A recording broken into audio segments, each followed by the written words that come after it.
ஜெபம் என்பது நாம் தேவனோடு கூட இணைவதற்கான ஒரு வழி.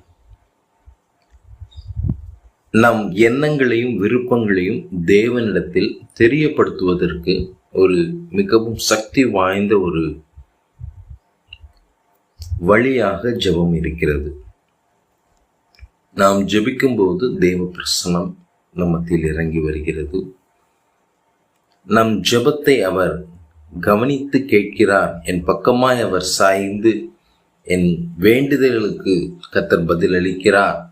நான் ஆபத்து நாட்களில் கூப்பிடும்போது கர்த்தர் எனக்கு மறு உத்தரவு அருள் செய்கிறார் என்கிற நம்பிக்கை உடையவர்களாய் நாம் ஜெபிப்போமே ஆனால் நம் ஜெபம் ஒரு நாளும் வீணாய் போகாது. அது மட்டுமல்லாது நாம் ஜெபிக்கும் போது என்னென்ன